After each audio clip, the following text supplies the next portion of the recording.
La douleur, qu'elle soit émotionnelle, physique ou spirituelle, est une partie inévitable de la condition humaine. Nous avons tous vécu des moments où l'on se sentait brisé, perdu et incapable de surmonter les épreuves de la vie. La solitude, la perte, les échecs, ces événements nous frappent souvent de manière inattendue et il peut être difficile de comprendre leurs raisons. Mais l'islam nous offre une perspective différente. La souffrance n'est pas un fardeau à porter sans fin, c'est un moyen pour Allah de nous purifier, de nous renforcer et de nous rapprocher de lui. Allah dit dans le Coran, « Ne t'attriste pas, Allah est avec nous ». Coran, 9h40, ce verset nous rappelle une vérité fondamentale. Peu importe la gravité de nos épreuves, nous ne sommes jamais seuls. La présence d'Allah est un soutien constant, et notre foi en lui est la source de la guérison. L'islam nous enseigne que chaque épreuve, aussi douloureuse soit-elle, a un but divin et peut devenir un moyen de se purifier spirituellement. Cette souffrance n'est pas là pour nous détruire, mais pour nous rappeler que tout dans ce monde est éphémère et que seule la connexion à Allah nous apporte la vraie paix intérieure.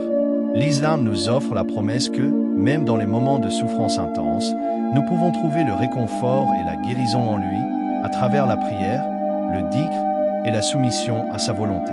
La guérison spirituelle ne se fait pas en évitant la douleur, mais en la transcendant, en nous abandonnant à Allah et en nous reconnectant à lui avec foi et patience.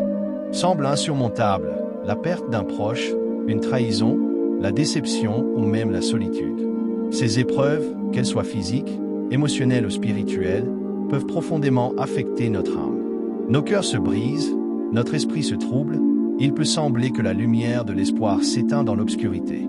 Ces moments de douleur peuvent laisser une sensation de vide, une sensation de perte totale. Mais dans ces moments de grande souffrance, Allah nous offre une lumière et une voie de guérison. Allah, dans sa sagesse infinie, nous rappelle dans le Coran, et certes, avec la difficulté vient la facilité. Coran 94, 6, c'est une promesse divine qui nous offre une perspective nouvelle. Même au milieu des épreuves les plus sévères, une issue existe.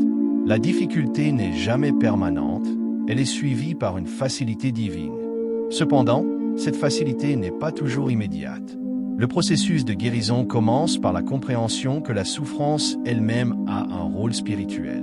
C'est une opportunité pour se rapprocher de Allah, pour renforcer notre foi et pour accepter la réalité de notre condition humaine. La vraie paix ne vient pas des possessions matérielles, des distractions sociales ou des changements extérieurs. Elle réside dans une relation intime avec Allah, une connexion qui va au-delà de l'apparence et de la surface. Cette paix est une tranquillité intérieure profonde, une soumission qui nous permet de traverser les tempêtes de la vie. Le dhikr, rappel d'Allah, est un des moyens les plus puissants pour retrouver cette paix. En répétant le nom d'Allah, en méditant sur sa grandeur et en nous tournant vers lui, nous apaisons notre cœur. Chaque mot prononcé dans le dhikr est un mouvement spirituel qui nous libère du poids de la douleur et nous guide vers la guérison.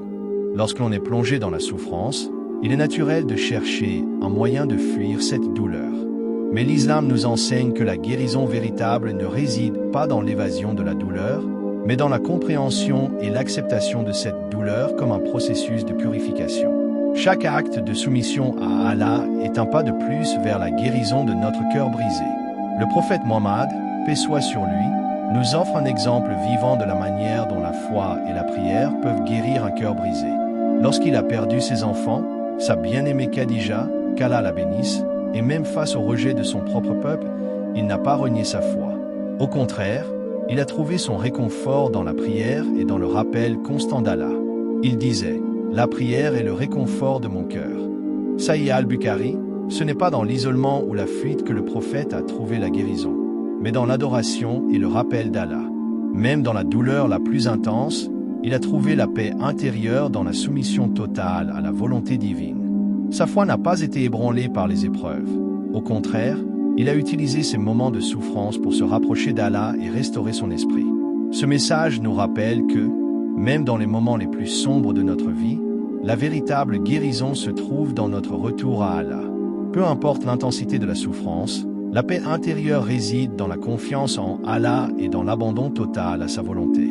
Le dhikr, ou le rappel constant d'Allah, est bien plus qu'une simple pratique verbale. C'est un remède spirituel puissant, capable de guérir même les cœurs les plus brisés. Dans chaque épreuve de la vie, Allah nous rappelle de revenir à lui, de nous tourner vers lui dans notre douleur et de nous reconnecter avec sa grandeur. Le Coran nous dit, « Et quand tu es frappé par une épreuve, dis, certes, à Allah nous appartenons et à lui nous retournons. » Coran 2, 156. Ces mots portent une profonde vérité. Tout, y compris nos épreuves, appartient à Allah. Nos douleurs, nos pertes, nos difficultés sont des tests, des occasions pour nous de grandir spirituellement et de nous rapprocher de notre Créateur. Le dhikr est l'outil qui nous permet de nous rappeler cette réalité divine. C'est bien plus que la simple récitation de mots. C'est un mouvement spirituel, un acte de purification du cœur et de l'esprit. Chaque répétition des noms d'Allah est une invocation qui apaise nos âmes, une lumière qui chasse l'obscurité de nos pensées. La puissance du dhikr réside dans sa simplicité et son accessibilité. On peut pratiquer le dhikr à tout moment, n'importe où, en récitant des formules comme Subhanallah, gloire à Allah, Alhamdulillah, louange à Allah, ou Allahu Akbar. Allah est le plus grand. Nous plaçons nos cœurs sous la protection et le rappel constant d'Allah. Cette pratique, même simple, nous offre une paix intérieure qui transcende nos circonstances extérieures. C'est dans le dhikr que le cœur brisé trouve la guérison. Au début, la douleur semble trop grande, mais peu à peu, la lumière d'Allah pénètre nos cœurs et nous commençons à sentir un calme profond qui chasse la tristesse et le doute. La guérison, bien qu'elle ne soit pas instantanée, s'opère lentement mais sûrement à travers ce rappel constant d'Allah. L'histoire de Suhaib al-Rumi, un compagnon du prophète Mohammed, paix soit sur lui, est un exemple puissant de l'impact du dhikr sur un cœur brisé. Suhaib a tout perdu en chemin, sa famille, ses biens et tout ce qu'il avait construit. Il a été confronté à une douleur immense, mais il a trouvé la paix intérieure dans le dhikr. Il disait « Rien ne m'apporte plus de paix que de me souvenir d'Allah ». Cette phrase résume la puissance du rappel d'Allah. Peu importe le poids des épreuves que nous portons, le dhikr est une source inépuisable de guérison. Il nous connecte à Allah, apaise notre cœur et régénère notre esprit, même lorsque le fardeau semble trop lourd à porter. Cela nous rappelle que la guérison commence par un simple acte de foi, un retour sincère à Allah à travers le dhikr qui purifie et restaure notre âme. L'adversité fait partie intégrante de la condition humaine. Chacun d'entre nous, à un moment donné, se trouve confronté à des épreuves qui semblent infinies. La perte d'un proche, la maladie, les injustices ou même les échecs personnels. Ces moments difficiles font partie de notre parcours terrestre. Cependant, l'islam nous enseigne que, plutôt que de nous abattre sous le poids de ces épreuves, nous devons les transformer en opportunités spirituelles. Cela ne signifie pas ignorer la douleur, mais reconnaître qu'à travers la soumission à Allah, chaque souffrance peut devenir une voie vers l'élévation spirituelle. Allah nous dit dans le Coran, « Ne t'attriste pas, Allah est avec nous. » Coran, 9h40, ces mots sont un véritable bouclier pour notre cœur. Ils nous rappellent que, même dans les moments où nous nous sentons seuls, où la douleur semble insupportable, Allah est toujours présent.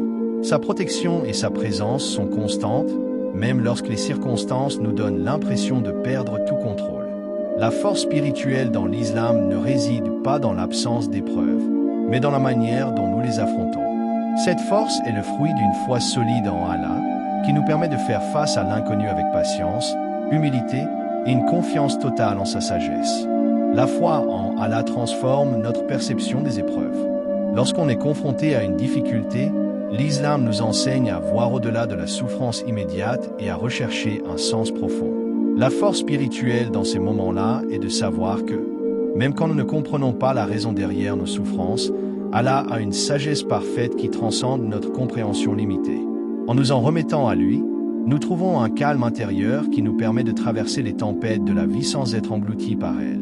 L'histoire du prophète Ayoub, paix soit sur lui, est l'un des exemples les plus marquants de force spirituelle face à l'adversité. Ayoub a été frappé par une souffrance intense, la perte de sa richesse, de sa famille et la maladie qui l'a consumé. Il a été mis à l'épreuve d'une manière que peu de gens pourraient supporter. Pourtant, malgré tout cela, il n'a jamais perdu sa foi en Allah. Dans son appel à Allah, il a dit « Certes, la misère m'a frappé, et tu es le plus miséricordieux des miséricordieux. » Coran 21, 83. Cette supplication émotive montre la profondeur de la foi et de la soumission à Allah. Ayoub n'a pas cherché à fuir la souffrance, ni à se rebeller contre elle. Il a reconnu sa douleur, mais il a aussi reconnu la miséricorde infinie d'Allah. Sa foi et sa patience face à l'épreuve ont été récompensées. Après une période de grande souffrance, Allah lui a restauré sa santé, sa richesse et sa famille. L'histoire d'Ayoub nous enseigne que la véritable force spirituelle ne réside pas dans l'absence d'épreuves, mais dans notre capacité à faire face à ces épreuves avec patience, humilité et confiance totale en Allah. La souffrance, bien qu'intense, devient un moyen de purification et un chemin vers la proximité d'Allah. Ainsi, même dans les moments les plus sombres, nous pouvons trouver une force intérieure qui nous permet de persévérer, de grandir spirituellement et de renaître plus fort. La paix ultime ne réside pas dans l'évitement de la souffrance, mais dans notre capacité à accepter totalement la volonté d'Allah. Cette acceptation profonde est la clé pour trouver une paix qui transcende toute difficulté. Dans ce monde, nous sommes confrontés à de nombreuses épreuves, et il est naturel de chercher à fuir la douleur ou de résister à ce que nous considérons comme injuste. Mais la véritable souffrance ne réside pas dans les événements eux-mêmes, mais dans notre résistance à ce qui nous est destiné. Lorsque nous nous rebellons contre la volonté divine, nous attirons plus de souffrance dans nos cœurs. Allah nous rappelle dans le Coran, « Ma prière, mes sacrifices, ma vie et ma mort appartiennent à Allah, Seigneur des mondes. » Coran 6, 162, ce verset exprime une vérité fondamentale. Tout ce que nous avons, tout ce que nous vivons, appartient à Allah. Notre existence entière est soumise à sa volonté. En remettant notre vie entre ses mains, nous trouvons la tranquillité. Ce n'est qu'en acceptant pleinement que chaque événement de notre vie, qu'il soit agréable ou difficile, a un but divin que nous atteignons une paix véritable. Allah détient la sagesse parfaite, et il est celui qui sait ce qui est le mieux pour nous. La guérison, la paix et la sérénité viennent lorsque nous plaçons notre confiance totale en lui, acceptant que, même dans la souffrance, il y a une sagesse cachée que nous ne comprenons pas toujours immédiatement. La paix que nous cherchons ne se trouve pas dans la recherche incessante de confort ou d'évasion des difficultés, mais dans notre capacité à soumettre notre volonté à celle d'Allah. Lorsque nous faisons cela, nos cœurs se libèrent de la frustration et de la résistance, et nous ressentons une tranquillité qui ne dépend pas des circonstances extérieures. Le prophète Ibrahim, paix soit sur lui, est l'exemple parfait de cette soumission totale à la volonté d'Allah. Lorsqu'il a été mis à l'épreuve de manière extrême, avec l'ordre divin de sacrifier son fils bien-aimé Ismaël, paix soit sur lui, Ibrahim n'a pas hésité. Il a accepté la volonté d'Allah avec un cœur pur et une foi inébranlable. Ce n'était pas un acte de soumission facile. Au contraire, cela demandait un acte de foi profond, de confiance totale en la sagesse d'Allah. Mais sa soumission a été récompensée. Avant qu'il ne puisse sacrifier son fils, Allah lui envoya un bélier pour être sacrifié à sa place. Cette révélation divine était la récompense de la foi inébranlable et de la soumission totale d'Ibrahim à la volonté d'Allah.